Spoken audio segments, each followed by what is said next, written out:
स्वागत है आप सभी का हमारे YouTube चैनल में। और आज हम पढ़ने वाले हैं वर्कबुक सॉल्यूशंस। देखते हैं हर्ट्स एंड हैंड्स की ये शॉर्ट स्टोरी का फोर्थ स्टोरी है। एक्सप्लेनेशन ऑलरेडी मौजूद है, तो नहीं देखा तो जाकर देखें। पहला एक्सट्रैक्ट है जो कि शुरुआत करता है as they pass down the aisle से ऑफ द कोच से, accustomed to speak and be heard. सबसे पहला क्वेश्चन इसमें है कि which coach is referred to in the extract. किस कोच की बात की जा रही है एक्सट्रैक्ट में। How can you conclude that the coach was crowded. और ये आप कैसे कह सकते हो कि जो कोच था वो काफी भीड़ भाड़ वाला था, क्राउडेड था। The coach of the east bound train, जो ईस्ट बाउंड यानी ईस्ट को जाती हुई ट्रेन है ना, बी एंड एम एक्सप्रेस है, ये उसकी बात कर रहा है। तो ये कोच उसकी बात कर रहा है, ठीक है। बोस्टन और मॉन्ट्रियल, बोस्टन से लेके मॉन्ट्रियल तक जाने वाली जो ट्रेन थी उसके लिए है ये। उस ट्रेन के डिब्बे की कोच की बात कर हो रही है। The only vacant seat left was a reversed one facing the attractive young women. ये लाइन देखो इसमें यूज की गई है किसमें, स्टोरी में, कि एक ही वो सीट बची हुई थी, खाली सीट, जो कि रिवर्स थी, मतलब बिल्कुल फेस कर रही थी किसके सामने, अट्रैक्टिव आकर्षक नौजवान युवती है, औरत है, उसके सामने। तो दिस टेल्स अस, इससे पता चल रहा है कि द ओनली वैकेंट, बस एक ही खाली सीट बची थी, तो इसका मतलब क्राउडेड था। तो this tells us that the coach was crowded. Name the young women in the coach. जो नौजवान औरत है उसमें, उसका नाम क्या है जो कोच में है। What is said about her just before the extract। और का क्या कहा गया है इस एक्सट्रैक्ट में उसके बारे में जस्ट बिफोर। उस युवती का नाम है मिस फेयर चाइल्ड। ठीक है, आप जब जैसे चाहो वैसे लिख लो, इसमें ऐड करके भी लिख सकते हो। कैसे डिस्क्राइब किया गया है, she is described as an, क्या कहा गया एक्सट्रैक्ट में, तो यही कहा गया है कि she is described as an elegantly dressed, यानी शानदार उसने कपड़े पहने थे, बेहतरीन। प्रिटी यंग, और खूबसूरत थी, जवान महिला थी, women. Who had all the luxury, सारी ऐशो आराम शान शौकत की चीजें थी। हु लव ट्रेवलिंग, मतलब ट्रेवलिंग करने वालों के पास जो भी शान शौकत की चीजें होती हैं वो उसके पास मौजूद थी। Which linked couple is refer to in the extract above. जो लिंक्ड है ना, ये लिंक्ड कपल, ये किसके लिए यूज हो रहा है एक्सट्रैक्ट में। In what way they are linked, और किस तरह से ये दोनों आपस में जो है कि लिंक्ड है। तो the linked couple were mister Easton and the marshal. तो यहाँ पे जो लिंक्ड कपल है वो मिस्टर ईस्टन की बात हो रही है या मार्शल की बात हो रही है, यही तीन ही कैरेक्टर हैं इसमें मेन। तो एक तो वुमेन हो गई, दूसरा मिस्टर ईस्टन और मार्शल, ये दोनों आपस में बंधे हुए हैं, लिंक्ड हैं, because they were handcuff together. और वो लिंक करने वाली चीज क्या है, हैंड कफ यानी हथकड़ी। Describe the reaction of the young women on seeing the two men। तो क्या प्रतिक्रिया होती है उस नौजवान खूबसूरत औरत की जब ये दोनों आदमियों को देखती है। At first she saw them indifferently with a distant, swift disinterest। पहले तो वो ऐसे ही सरफिरी निगाहों से उनको देखती है, दूर से ही ऐसे बिना रुचि के, डिसइंटरेस्ट है ना, मतलब गौर नहीं करती है। As soon as she recognized mister Easton, जैसे ही वो पहचानती है मिस्टर ईस्टन को, यानी उन दोनों में से किसी एक को, she smiled at them, वो उनकी तरफ मुस्कुराती है, and started conversing, और बात करना शुरू कर देती है। What is revealed from the extract about the young woman's nature। तो क्या उभर के आता है, क्या सामने आता है, मतलब क्या जानकारी मिल रही, क्या रिवील हो रहा है एक्सट्रैक्ट से उस नौजवान औरत के बारे में। What was the relationship between Mr. Easton and the young woman। ये रिश्ता क्या कहलाता है। The young woman appears to be flirtation, मतलब कह सकते हो कि नखरा चोंचने वाली लग रही थी। As soon as she recognized Easton, there appeared a glow on her face। तो यहाँ फ्लर्टेशन का मतलब होता है यार किसी को बटरिंग करना, है ना। तो यहाँ पे मतलब देख ही रहे हो कि हो क्या रहा है, जैसे ही वो रिकॉग्नाइज कर रही, पहचान ईस्टन को, देयर अपीयर्ड अ ग्लो, ओह चमक आ गई, ऑन हर फेस, उसके खूबसूरत से चेहरे पे। And she spoke in a sweet voice. वैसे तो हर लड़की की आवाज ही अच्छी लगती है जब तक लड़की ना मिली हो, और वो जो है कि मीठी आवाज में कहती है। और दूसरा एरोगेंट भी लगता है कहीं पे, क्यों, क्योंकि she spoke as if she is accustomed to speak and be heard। वो इस तरीके से बात करती है कि जैसे कि उसको मतलब आदी हो वो इस बात की कि वो बोले और लोग उसको सुने, है ना। और वो लड़कियां वैसे भी होती हैं, कचर मचर करती रहती हैं। हाँ, वो भले ही लड़के बोलते हैं कि हाँ बाबू अच्छा लग रहा है, बोलती है वो, लेकिन सबको मालूम है कितना चुभता है। दे वेयर ओल्ड एक्वेंटेंसेस, यानी ये पुराने दोस्त हैं। सेकेंड एक्सट्रैक्ट है, it's miss fair child he said, उसने कहा विद स्माइल, और एंड करते ग्लांसेस फ्रॉम हिज कीन श्रूड। टाइप करने में यार ज्यादा टाइम लगता है इसलिए किया नहीं है। Who said it's miss fair child, किसने कहा कि ये तो मिस फेयर चाइल्ड है? अरे भाई ईस्टन ने कहा था, है ना। Which hand of his was engage, how, कौन सा हाथ एंगेज है, किसका, जिसने कहा, तो यहाँ ईस्टन की बात हो रही है। तो his right hand was engage, इसका दायां हाथ एंगेज था यानी फंसा हुआ था। As it was handcuffed to the left hand of the marshal, ये लेफ्ट हैंड में बाएं हाथ में मार्शल के फंसा हुआ था। अब स्टोरी पढ़ चुके हैं तो पता ही है कि मार्शल कौन है, तो इसलिए यहाँ पे आंसर में तो अब लिख ही सकते हो। Why did the young ladies look change to bewildered horror? अब ये जो नौजवान महिला है खूबसूरत सी, इसका जो है चेहरे की चमक बिल्कुल बदल जाती है और एकदम हक्का बक्का हो जाती है ये खौफ में। कैसे? What changes were seen in her due to the horror? और इस डर की वजह से क्या बदलाव दिखाई देते हैं उसके अंदर। हाँ यार, बड़े अच्छे से पोएट ने जो है कि मतलब ऑब्जर्व किया है लड़की को, वैसे तो हम सब करते हैं। As soon as the lady saw Mr. Easton being handcuffed, जैसे ही वो महिला देखती है कि मिस्टर जो ईस्टन है उनके हाथों में हथकड़ी लगी है, her look change to bewildered horror, वो जो ग्लो आ रहा था उसके गालों पे, पिंक पिंक आ रहा था, वो सब कुछ जो है ना, उसके डिंपल पे जो कलर चेंज हो रहा था वो सब कुछ खत्म हो जाता है। तो वो कैसा होता है, उसका लुक चेंज हो जाता है। She was no longer glad, खुशी सारी चली गई। द ग्लो फेड्स, अब खुशी क्यों चली गई भाई, हथकड़ी देख ले, अब अब्बा नहीं मानेंगे। The glow faded from her cheeks, जो चमक थी उसके गालों से वो जाती है। And her lips parted in वाग, अब यहाँ पे उसके होंठ जो है खुले रह जाते हैं हक्के बक्के में, मतलब भौचक्का रह जाती है रिलैक्सिंग डिस्ट्रेस में। ये दोनों ही अपोजिट वर्ड है, रिलैक्स करना और डिस्ट्रेस। तो मतलब अब वो जो पहले था ना रिलैक्सिंग डिस्ट्रेस में, मतलब बिल्कुल मुंह खुला का खुला रह गया उसका। What did the glum-faced man say about the marshal? ये जो glum-faced यानी सीरियस चेहरे वाला, सैड चेहरे वाला आदमी है, वो क्या कहता है मार्शल के बारे में? As per the context here, where was the glum-faced man being taken? तो कॉन्टेक्स्ट के हिसाब से बताना है कि ग्लम फेस्ड मैन को कहाँ लेके जाया जा रहा है और क्यों। क्योंकि यहाँ पे देखो बोल ही रहा है ग्लम फेस्ड, तो glum faced man spoke of if mister Easton was the marshal. तो ग्लम फेस्ड मैन जो बोल रहा है वो किसको बता रहा है, मिस्टर ईस्टन को बता रहा है कि ये मार्शल है। The glum faced man was a convict, वो क्या है, एक मुजरिम है। बीइंग टेकन टू लिविनवर्थ, लिविनवर्थ जगह का नाम है, वहां पे कारागार है, प्रिजन है ना, जेल है, वहां पे लेके जाया जा रहा है किसको, ग्लम फेस्ट को काउंटर फिटिंग के लिए। तो यहाँ पे वो क्या करता है, प्रिटेंड करता है कि मतलब मैं नहीं मार्शल हूँ, मैं तो मुजरिम हूँ, बल्कि मार्शल कौन है, मिस्टर ईस्टन है। बड़ा अच्छा पुलिस वाला था, इज्जत बचाता है ना लड़की के सामने। With reference to question 3 above, जो अभी सवाल हुए, व्हाट हैपेंड इन रियलिटी, असल में क्या होता है। इन रियलिटी, हकीकत में, the glum faced man was the marshal, वो असल में वही मार्शल होता है। Who was taking the convict mister Easton, मतलब मुजरिम कौन है दरअसल, मिस्टर ईस्टन जो यंग मैन है, handsome. The marshal to save mister Easton from embarrassment, भाई लड़की देखेगी बेइज्जती हो जाएगी कि देखो चोरी चमारी में भाग रहा है in front of miss Fairchild, वहां से बचाने के लिए presented himself as the convict, तो वो प्रेजेंट करता है अपने आप को कि नहीं मैं खुद मुजरिम हूँ और ये मार्शल है ना, इज्जत बचा लिया। Explain the significance of hands in the story, तो क्या इंपॉर्टेंस है जो शब्द यूज किए हैं हैंड्स का। What role do the eavesdropper play in the story, ये जो लास्ट में दो आदमी थे ना, सारी बात सुन रहे होते हैं ईव ड्रॉपर कान लगा के, तो इनका क्या महत्व है इस स्टोरी में। पहले तो हैंड का, फिर दूसरा इनका क्या भूमिका है। Story begins with two people, दो लोगों के साथ कहानी शुरू होती है। Mister Easton and glum faced man handcuff together, मिस्टर ईस्टन है और दूसरा जो सैड आदमी है, चेहरे वाला, सीरियस चेहरे वाला, दोनों के हाथ बंधे हुए हैं, किससे बंधे हुए हैं, हथकड़ी से। It is the handcuffing that lends to the hands part of the title, तो यही जो हथकड़ी जो लगी हुई है ना, यही टाइटल है का पार्ट है इसका।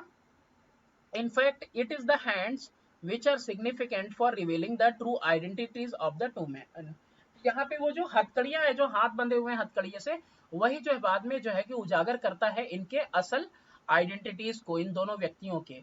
One of the eaves dropping passenger corrected the other, एक जो कान लगा के सुनने वाला आदमी है वो दूसरे को सही करता है by saying that mister Easton was not the marshal, कि मिस्टर ईस्टन मार्शल नहीं थे, and that the other man was actually the marshal, वो दूसरा वाला सीरियस ग्लम फेस्ड वाला आदमी ही, सैड वाला, वो असल में मार्शल था, क्योंकि as no marshal, the marshal है ना, was actually the marshal, as no marshal would handcuff his right hand to the prisoner hand.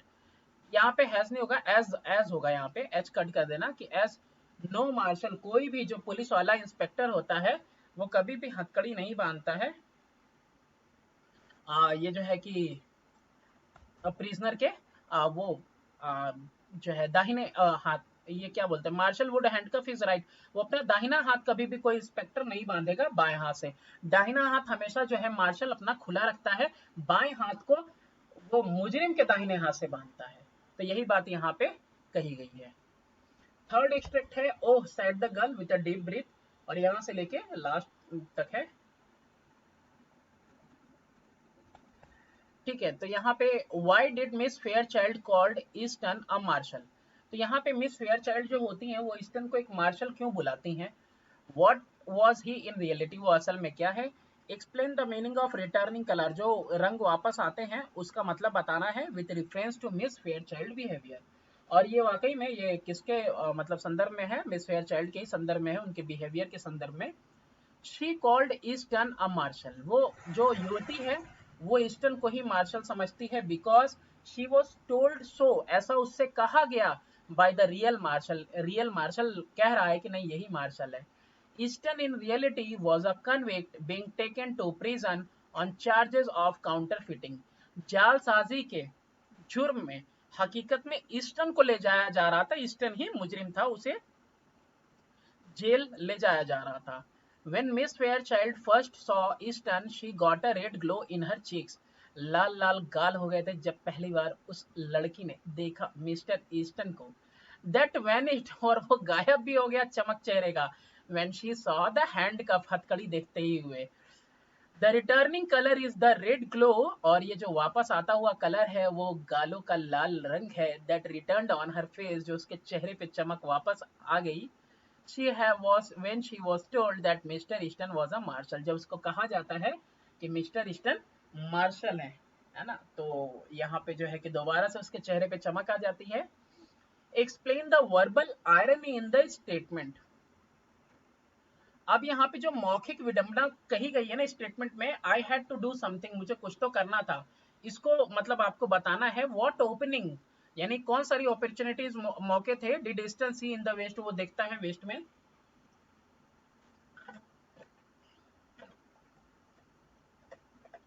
Verbal irony happens when character is one thing and its meaning is entirely different.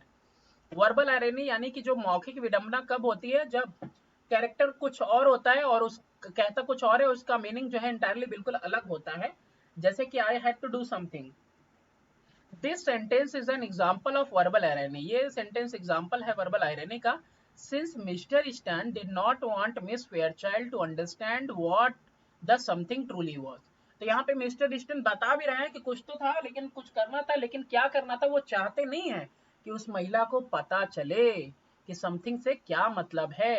It can be inferred that Easton saw an opening in counterfeiting operation in west, ये कहा जा सकता है, infer किया जा सकता है कि उन्होंने क्या ओपनिंग देखी, तो भैया ये ओपनिंग ये देखी, जालसाजी देखी कि वेस्ट में किया जाए।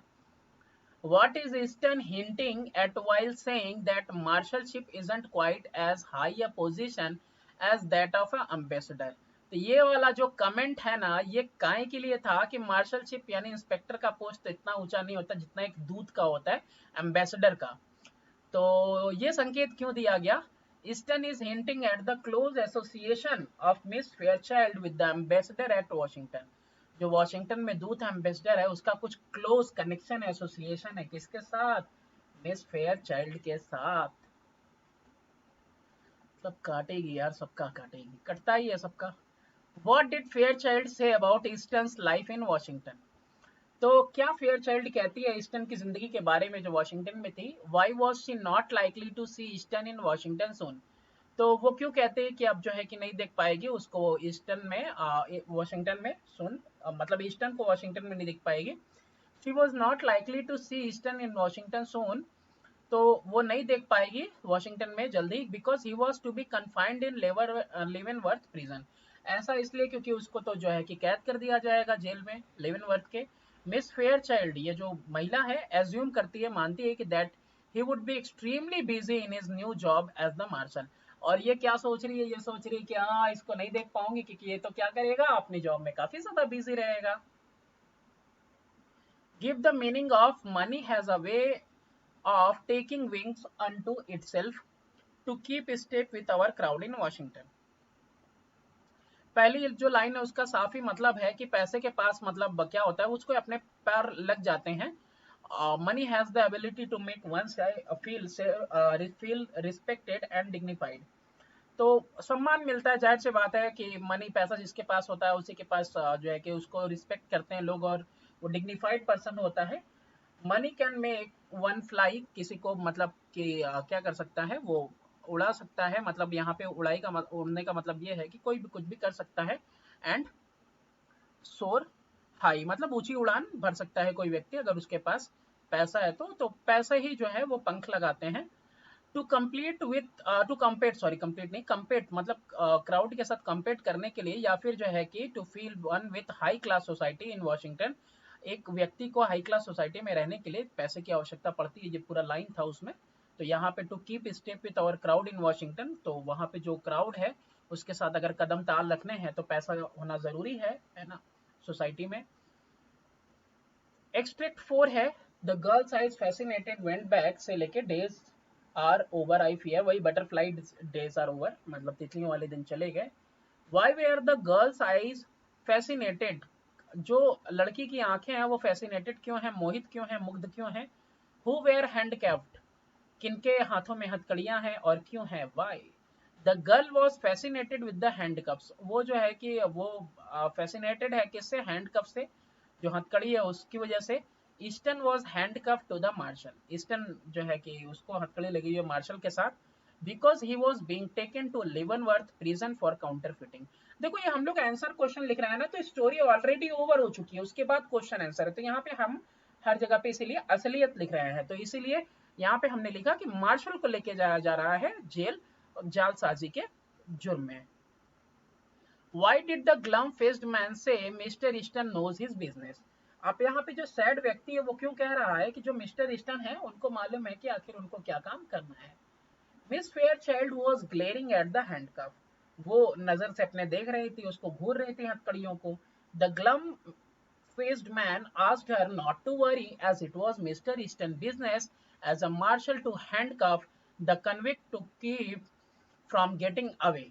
तो यहाँ पे जो सैड चेहरे वाला आदमी है वो कहता है उनसे, महिला से, कि आप बिल्कुल निश्चिंत रहें, मिस्टर ईस्टन को पता है कि क्या करना है, क्योंकि एक मार्शल क्या करता है, मुजरिम को अपने हाथों के साथ हथकड़ी में बांध लेता है ताकि मुजरिम कहीं भाग ना पाए। What kind of relationship existed between Mr. Easton and Miss Fairchild? किस तरह का रिश्ता था मिस्टर ईस्टन और मिस फेयरचाइल्ड के बीच में? ये दिल ही तो है। The word hearts in the title is indicative as a relationship, something more than friendship between Miss Fairchild and Mr. Easton। देख रहे हो विनोद, ये जो दिल है ना, हैंड तो देख लिया तुमने, हथकड़ी के लिए था, तो ये जो दिल है ये टाइटल दिखा रहा है कि कुछ तो रिश्ता था, किसके बीच में, दोस्ती से ज्यादा रिश्ता था। किसके बीच में, मिस फेयरचाइल्ड और मिस्टर ईस्टन के बीच में, क्योंकि एक लड़का और एक लड़की कभी दोस्त नहीं हो सकते। When she saw Mr. Easton, जब वो मिस्टर ईस्टन को देखती है, there appeared a lovely smile, एक खूबसूरत सी मुस्कान उसके चेहरे पे आ जाती है, and her cheeks turned pink, और उसका चेहरा गुलाबी हो जाता है। She even told him that she loved the West, वो कहती भी है कि उसको वेस्ट से काफी प्यार है। Suggested that she would settle down with him in the West, मतलब वो सजेस्ट करती है कि वो चाहेगी कि सेटल डाउन हो जाए भाई, वहीं रह ले वेस्ट में। Why won't Easton be in Washington in the near future? अरे भविष्य में वॉशिंगटन में नहीं होंगे। कौन, हमारे ईस्टन भैया, क्यों, और इसका मतलब क्यों है, what is meant by my butterfly days are over, तितलियों वाले दिन चले गए, मतलब कभी इस फूल पर, कभी उस फूल पर, ये जो वाले दिन चले गए तो Mister Easton would be imprison, भैया जेल हो जाएगी इनको, लेवनवर्थ प्रिजन में, कारागार में चले जाएंगे काउंटर फिटिंग के चार्जेस पे, जालसाजी के जुर्म में। माई बटरफ्लाई डेज आर ओवर, तो ये इनके तितलियों वाले दिन इसलिए चले गए, ये सिग्निफाई करता है that Easton's good and adventurous days of making money by deceiving people are over. जो जालसाजी करके ना एडवेंचरस लाइफ जी रहे थे, पैसा बना रहे थे, वो वाले दिन इनके चले गए। How is the mistaken identity used in the plot of the story, तो जो मिस्टेकन आइडेंटिटी मतलब गलती से किसी और को कुछ और समझ लेना, तो इससे कैसे जो है कि इसको यूज किया गया है, प्लॉट बनाया गया है स्टोरी का। Give example to support your answer, अपना आंसर को सपोर्ट करने के लिए आपको बताना है। O Henry has artfully depicted in the story that appearances can misrepresent reality. यहाँ पे ओ हेनरी ने जो है कि बहुत ही कलापूर्ण तरीके से, कलात्मक तरीके से वर्णित किया स्टोरी के अंदर, ये दिखाया है कि जो आपको दिख रहा है दरअसल जो है कि वो हकीकत को बदल सकता है, मतलब असल में जो दिखता है कभी कभी वो होता नहीं है। When the marshal and convict boarded the train, जब दोनों ट्रेन में चढ़ते हैं, their physical appearances are described in such a way that it later misled not only Miss Fairchild but also the reader। हाँ सच बात है, इस तरीके से दिखाया गया कि एक हैंडसम यंग बंदा है, दूसरा वाला सैड फेस वाला भारी कपड़ों वाला आदमी है, तो ऐसे किसी को भी लगेगा कि हाँ भाई मतलब मिस फेयर चाइल्ड क्या, रीडर जो पढ़ने वाला है वो भी बिल्कुल अचंभित हो जाता है कि आखिर आखिर में होगा क्या, किसी को नहीं पता चलता। सिर्फ दो लाइन बदल देता है इस पूरे कहानी को, वक्त को, हालात को, जज्बात को। जो ईव ड्रॉपर रहते हैं, दो पगल के सुनने वाले। Mister Easton is described as one of the handsome, देखो यहाँ पे मिस्टर ईस्टन को कैसे बताया गया कि एक हैंडसम है, प्रेजेंट है। While the other is refer to heavily build, के बहुत ही भारी भरकम तरीके से इसको बनाया गया, रफली ड्रेस किया हुआ, ग्लम फेस, सैड चेहरे वाला, सीरियस चेहरे वाला है। So when the real marshal tells Miss Fairchild that the convict who has been taken to prison by Mr. Easton, who is a marshal, it appears to be true। तो यहाँ पे जब वो ग्लम फेस्ड वाला आदमी कहता है ना कि ये हमको लेके जा रहे हैं, है ना, जेल, लेवनवर्थ प्रिजन में, तो वो बल्कि एकदम बिल्कुल हकीकत लगता है। वो मार्शल को ही क्या समझ लेती है कि वो ईस्टन को ही, सॉरी, मार्शल समझ लेती है, और ये बिल्कुल हकीकत लगता है, और सिर्फ उसी को नहीं है, सबको हकीकत लगता है, रीडर को भी। लास्ट स्ट्रिक्ट है, the two men sidled down the aisle, मतलब दोनों जो है कि किनारे होके, मतलब बिल्कुल जैसे सामने से चलता है आदमी तो साइड होके जा रहे थे। A prisoner to his right hand, ये एंड है।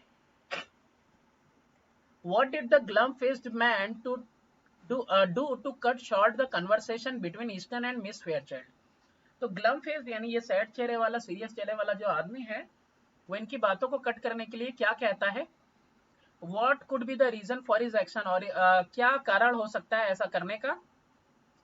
The glum faced man interrupted the conversation, ये जो है कि टांग अड़ाता है कन्वर्सेशन में, between ईस्टन और मिस फेयरचाइल्ड के बीच में जो बात चल रही है, एंड रिक्वेस्टेड ईस्टन, और रिक्वेस्ट करता है ईस्टन से that he should be taken to the smoker room, और कहता है कि हाँ मुझको लेके चलो स्मोकर रूम में, मतलब जहां धूम्रपान हो सके।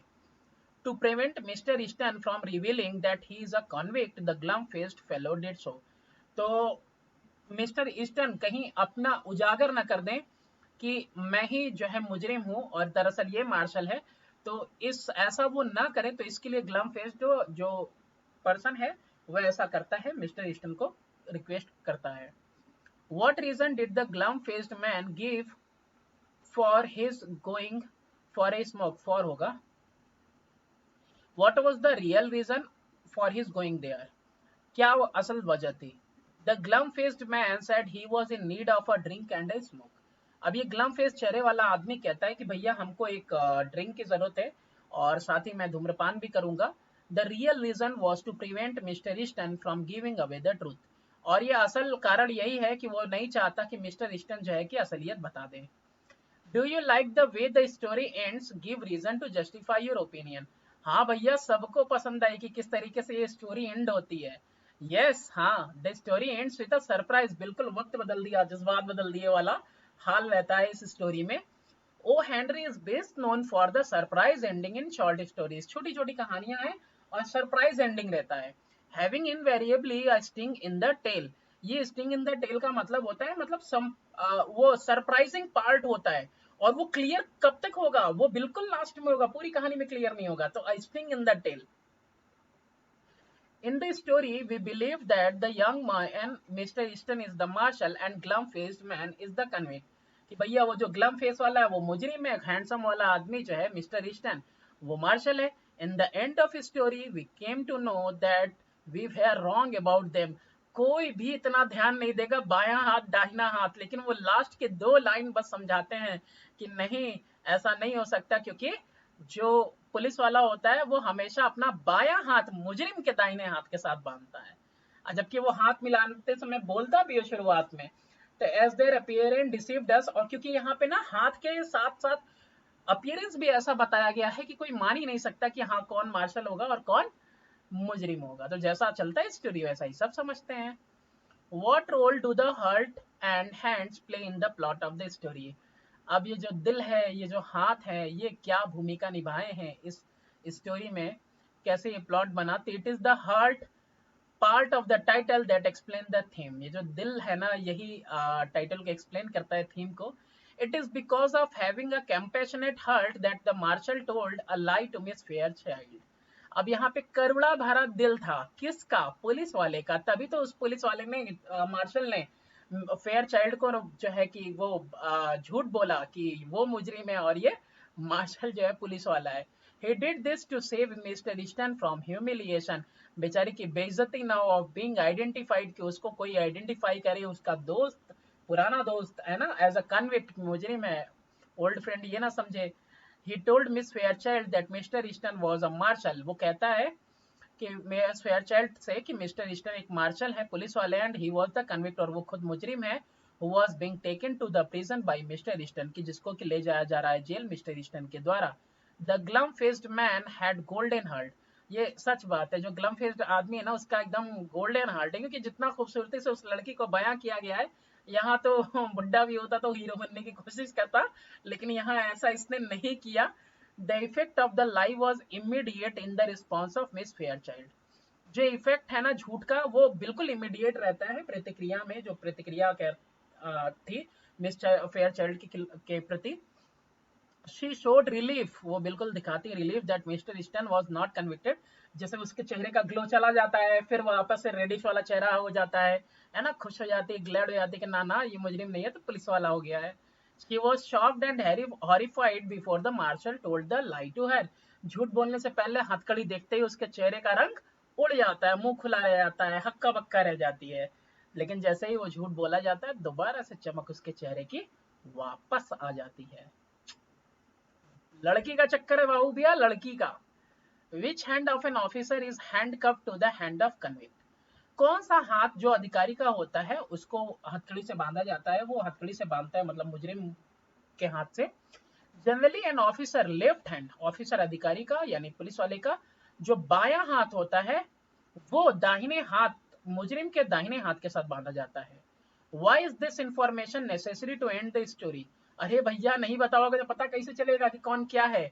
The information is necessary to end the story as it revealed that in reality Easton was the convict and the glum-faced man was the marshal. तो भाई ये बात अगर नहीं बताई जाएगी तो जैसे कि स्टोरी है बस वैसे ही देख के सब पास आउट कर जाएंगे कि हाँ भाई यही बस हुआ होगा, बस ट्रेन आई, ट्रेन में लड़की मिली, चले गए बस.